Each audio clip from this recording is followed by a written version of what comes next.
Welcome back to my channel. Hai. Assalamualaikum teman-teman. Kembali lagi di channel YouTube Irma Nurhidayati Stories dengan cerbung yang berjudul Bukan Pelakor, karya Irma Nurhidayati. Jangan lupa bantu aku untuk terus mengembangkan channel ini dengan cara share, komen, like, subscribe, dan nyalakan tombol loncengnya untuk notifikasi ya. Hatur nuhun.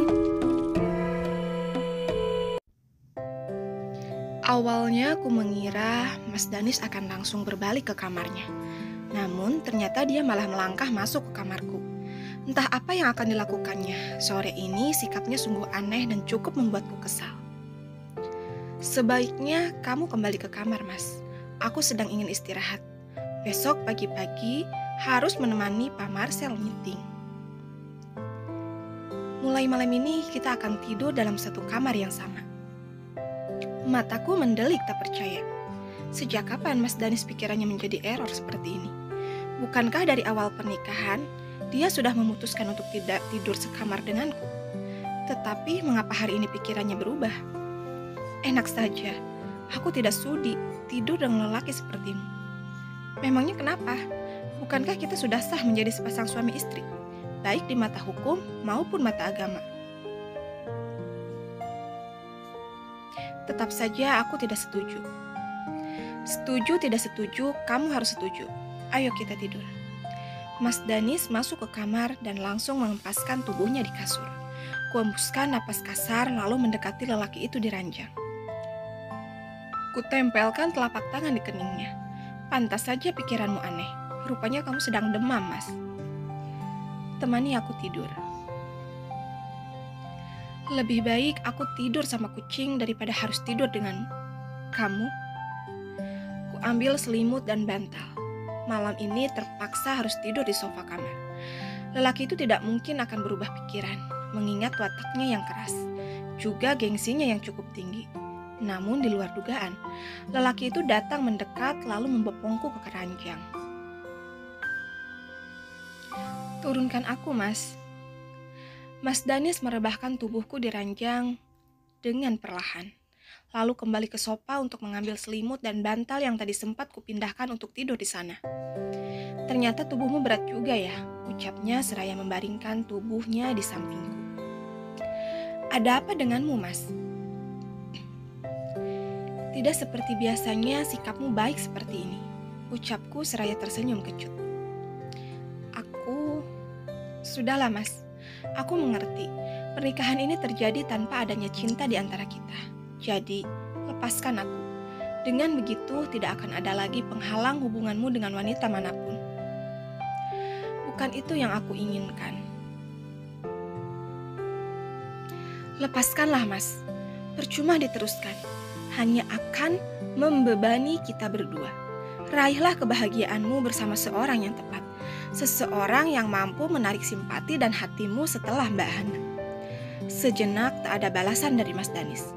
Mungkin saja lelaki itu tengah merenungi apa yang barusan kubicarakan padanya.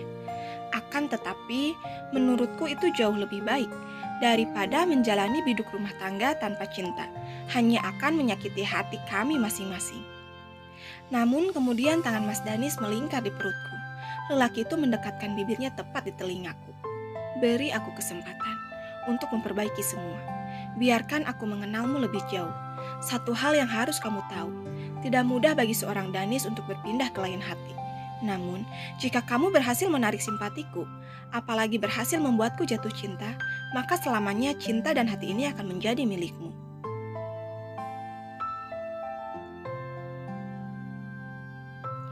Entah mengapa jantung ini berdetak dengan begitu cepat. Seakan-akan setiap kata yang diucapkan lelaki di sampingku seperti bidikan peluru yang tepat langsung mengenai dadaku. Mungkin aku ini bucin, lemah dan bodoh, namun aku tak bisa membohongi perasaanku sendiri. Rasa itu ada untuk Mas Danis, walau hati ini berusaha menolaknya. Tetapi kian hari rasa itu semakin membesar untuknya. Sikap dinginku hanya semata-mata untuk menutupi Perasaan yang selama ini kian membuncah dalam diri. Butiran tasbih menjadi saksi atas setiap doa yang kusuratkan pada Sang Kuasa di sepertiga malamku. Mungkinkah ini jawabannya? Walaupun Mas Danis masih menantangku untuk mampu meluluhkan hatinya yang sekeras batu. Setidaknya ia tidak lagi mencaci kasar dan menghinaku. Betapa beruntungnya Mbak Hana memiliki cinta sejati dari seorang lelaki seperti Mas Danis.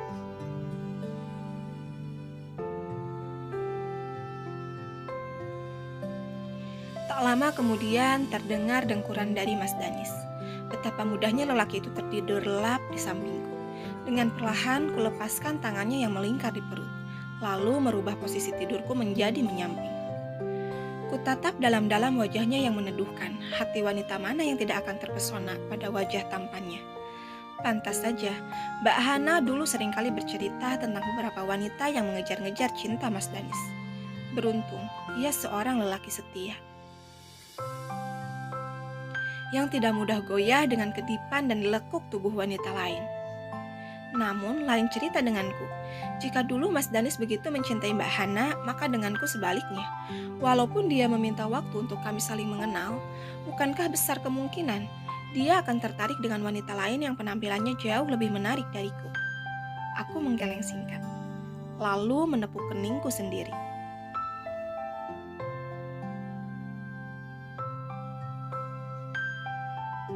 Tidak ingin berhayal lebih jauh, walau bagaimanapun perbedaan kasta selalu menjadi masalah utama dalam suatu hubungan. Keesokan paginya, aku siapkan sarapan seperti biasanya. Setelah semua makanan kesukaan Mas Danis sudah siap terhidang di meja, aku langsung membersihkan tubuh lalu bersiap untuk berangkat kerja. Setelah selesai memakai gamis dan hijab, aku baru ingat kalau semalam Mas Danis tidur di kamarku. Seketika aku langsung menoleh dan lelaki itu baru saja bangun dari mimpi panjangnya. Masih subuh, mau kemana? Kerja, balasku ketus. Di mana-mana kantor itu masuk kerjanya pukul 8 teng. Coba lihat jam beker di samping Mas. Mas Danis langsung melirik ke arah jam beker yang ada di atas meja. Seketika ia langsung mendelik sempurna. Mengapa kamu tidak membangunkanku? Takut mengganggu. Nanti yang ada Mas Danis malah memarahiku. Mas Danis langsung terdiam. Mungkin dia merasa sendiri kalau dirinya memang suka marah-marah padaku.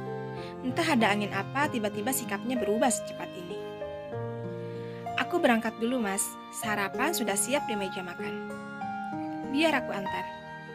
Tidak perlu. Pak Marcel akan menjemputku di halte.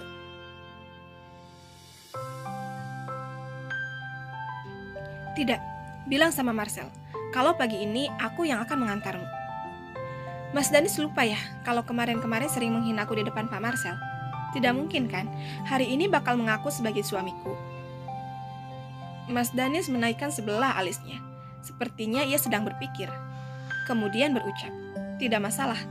Bukankah itu sesuatu yang harus aku pertanggungjawabkan?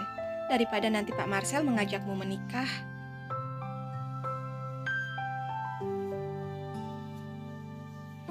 Tapi Mas, bukankah perusahaanmu sedang bekerja sama dengan perusahaannya? Kalau Pak Marcel tahu kalau Mas suamiku, dia akan marah besar.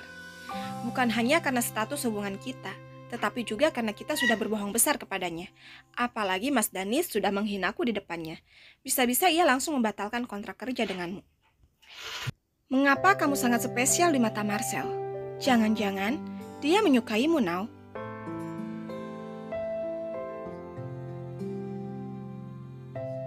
Aku mengembuskan napas perlahan. Dia memang sempat melamarku. Terus, kamu jawab apa? Aku menggeleng singkat. Belum kujawab. Aku menunggu kepastian darimu, Mas. Jika memang hubungan kita tidak bisa diperbaiki, lebih baik kita akhiri saja. Setidaknya ada seseorang di luar sana yang akan melindungi dan mencintaiku dengan tulus. Begitupun sebaliknya. Mungkin di luar sana ada wanita yang lebih baik segalanya dariku, mengharapkan cinta Mas Danis.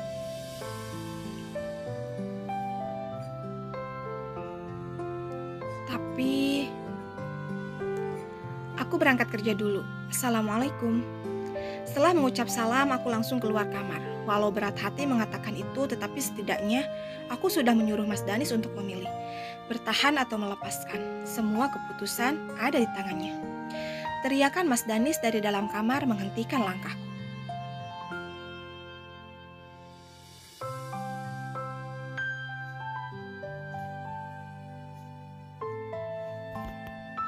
Now, kamu pikir aku akan begitu saja melepaskanmu? Setelah beberapa hari ini pikiranku terusik dengan kedekatanmu dengan Marcel. Kamu tahu, bagaimana setiap malam diri ini diliputi rasa khawatir dan gelisah. Walaupun aku belum tahu pasti alasannya apa, tetapi hatiku mengatakan kalau aku sedikit cemburu melihat kedekatan kalian.